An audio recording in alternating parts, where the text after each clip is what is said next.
Mateus is one of my favourite melodic players to listen to. The guy is honestly just an endless stream of inspiration for myself and I'm sure thousands of other guitar players all around the world. I was watching a recent post of his on Instagram where he was playing what I'm assuming was an original piece of music on this really cool white and gold Explorer. And there's a ton of really exciting licks in his solo, many of which are definitely beyond my current level of technical ability, but actually one of the easier licks in his solo really stood out to me. And it was this ascending lick that uses sixths within the A major scale on the D and B strings. And here's exactly what I'm talking about.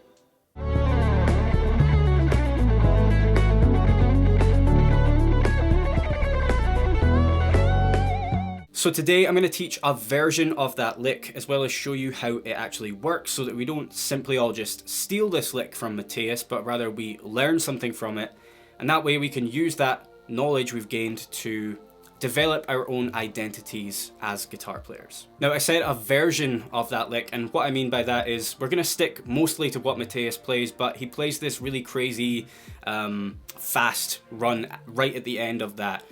Which we're going to avoid because, like I said, some of the stuff is just beyond my current level of technical ability. Here's the run that I'm talking about, by the way.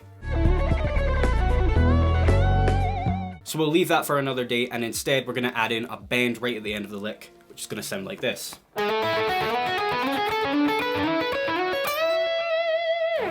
We're in the key of A major, and the chords to the very cheesy 80s sounding backing track I've put together for this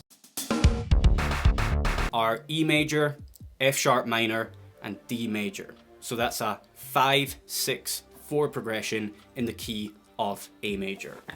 5-6-4 in the key of A major. And by the way, the backing track, the tab files, as well as 3 bonus lick lessons relating to this specific video are all available to members of bulletproofguitarplayer.com. To find out how you can become a member, check the link in the description box. So my take on what Mateus is doing here with this lick is he is creatively outlining sixths within the A major scale, and he is using them to ascend the fretboard in a very melodic way on the D and B strings. For those of you that maybe don't know much in the way of theory, I'm going to do my best to explain this in a way that I hope you will understand. If you have questions for me, then feel free to leave them in the comments section. That's the term. But before I do any of that, let's just listen to this lick a few more times, and I'll put some tab on the screen so that you guys can learn and follow along at home.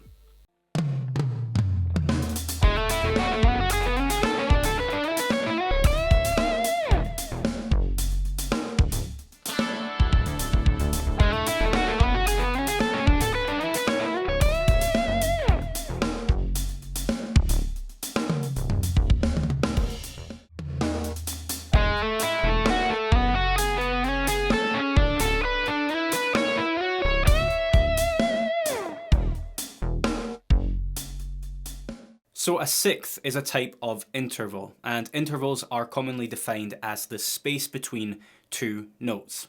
Now everyone's heard of an octave before, right? Well, even if you thought you knew nothing about intervals before I started talking, you actually did, because an octave is a type of interval, as is a sixth, which is what we're going to learn about. Now, since we're in the key of A major, let's use the A major scale as our blueprint for learning about sixths. Now, don't worry if you don't immediately understand much or all of what I'm about to tell you.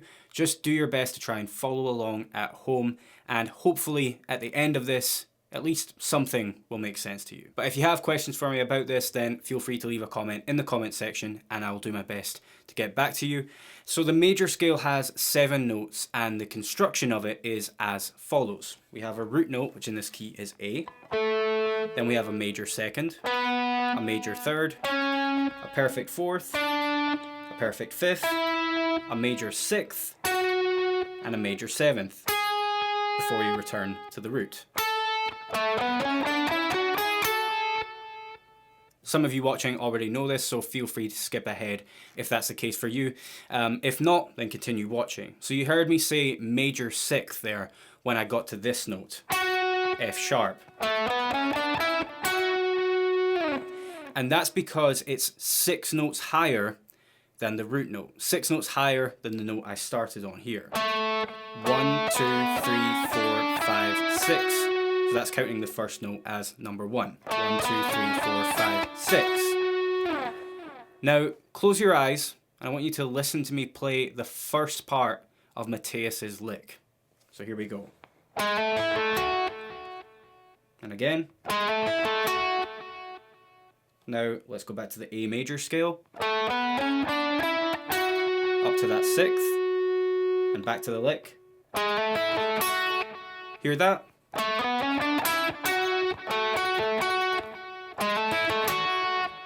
Can you hear how the last 2 notes in that first part of the lick are a major 6th apart? You can open your eyes, by the way. That's the basis of this lick. It's built around a series of note pairs on the D and B strings that from low to high are a 6th apart. So here's what all of the 6ths in this lick look and sound like on the fretboard.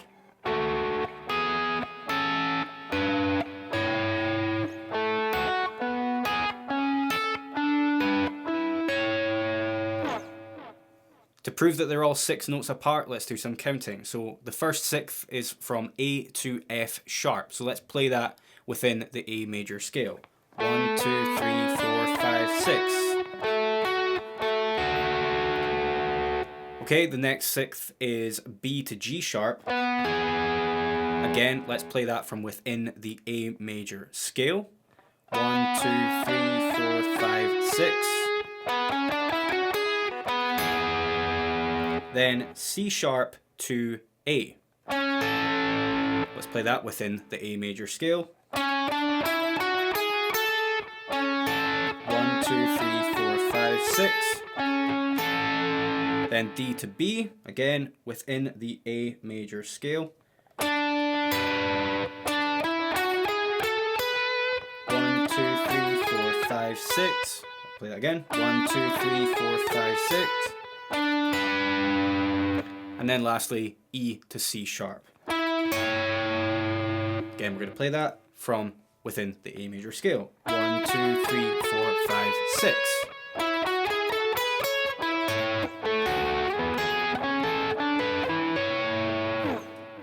Now, am I thinking about each of those notes and the space between them when I'm improvising a solo live? Absolutely not.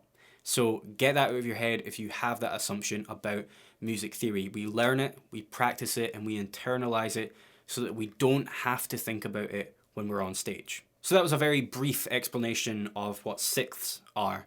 And I hope you learned something from it, but if you'd like to learn more about the fundamentals of music theory, the link to my website is in the description box as always. Now let's move on to what makes this lick a creative use of 6ths, in my opinion. I often use 6ths in my playing, and by the way, how hard is it to say the word 6ths without feeling like you're spitting everywhere? Seriously, try it. Yeah, I often use them in my lead playing, and they're great for country licks, you know, things like this.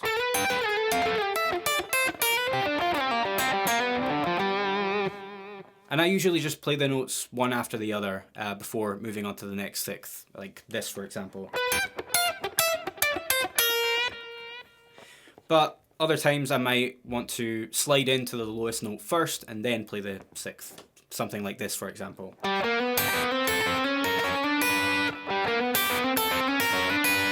Versus. And Mateus could have done something like that with this lick. If he did, it would have sounded like this.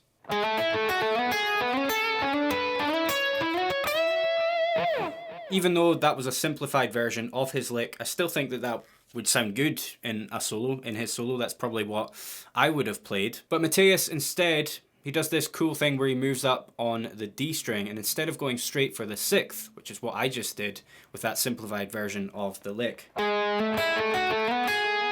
instead of doing that, he moves up on the D string, and then he plays the note that's below the 6th on the B string, and then he plays the 6th.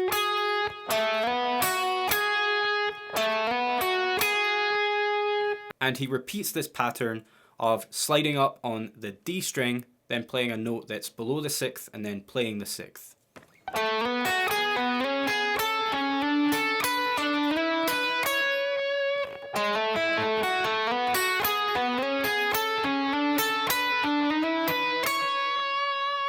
And he does it up to here, where we then sort of take over with our alternate version of the ending of the lick with that bend.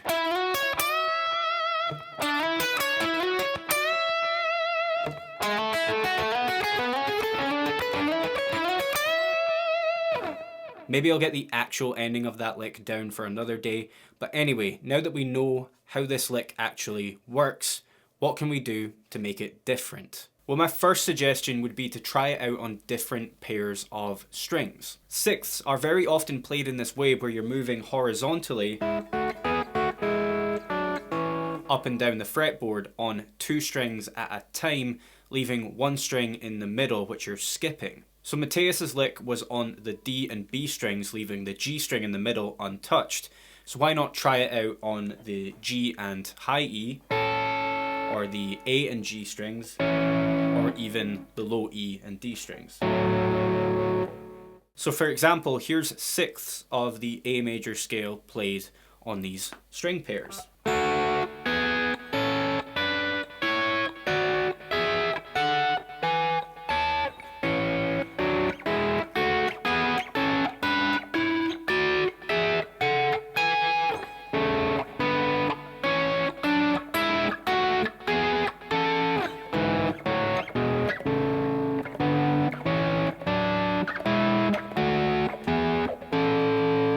If you don't know how to do that immediately, you probably don't know the major scale as well as you really should. And that's okay if you're new to this stuff, but I would advise that you start learning and practicing the major scale in your practice routines as soon as you possibly can. Now here's a very similar lick to Mateus's one, but this time played on the G and high E strings as opposed to the D and B.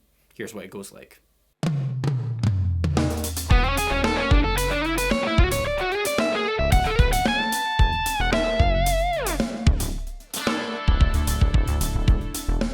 My second suggestion for changing things up here would be to experiment with different note groupings and sequences.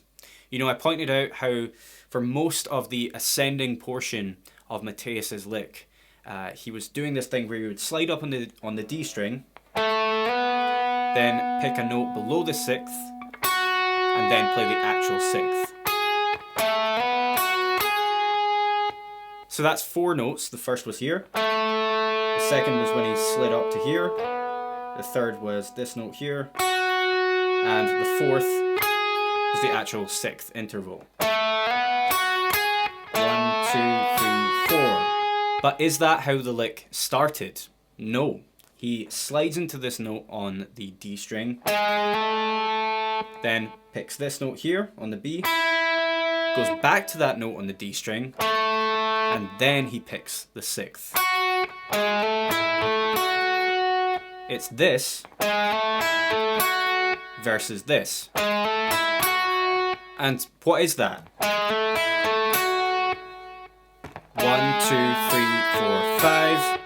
It's an odd note grouping. It's a grouping of 5 notes. Odd note groupings are a great way of adding some unpredictability to your solos, because let's face it, when we're playing over tracks like the one used in this video, we kind of expect to hear even groups of notes most of the time. So what if we carried on with groups of 5 all the way up the fretboard?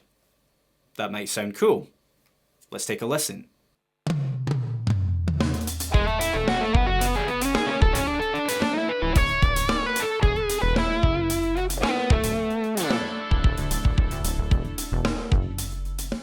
Another way to change things up would be to combine multiple ways of outlining these sixths in A major. For example, I could start with a couple of groupings of 5, and then do some groupings of 4, and I could even throw in some sixths where I'm just playing the lowest note and then I'm playing the 6th interval of that note immediately after.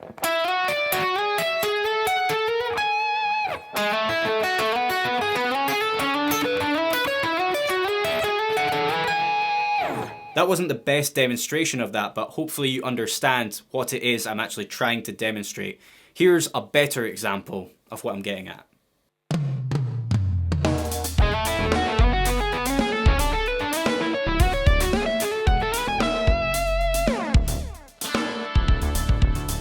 As mentioned earlier, I created 3 bonus lick lessons to go along with this video, which are available to students of mine at bulletproofguitarplayer.com. So here's an example of one of those licks to give you a taste.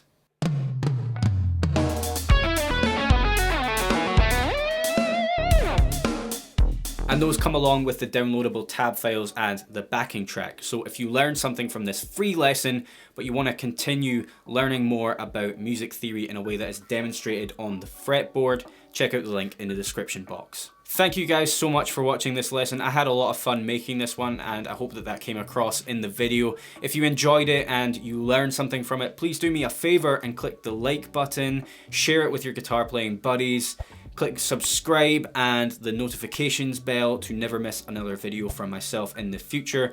My name is Ross Campbell, thank you again for watching, and I will see you in the next one.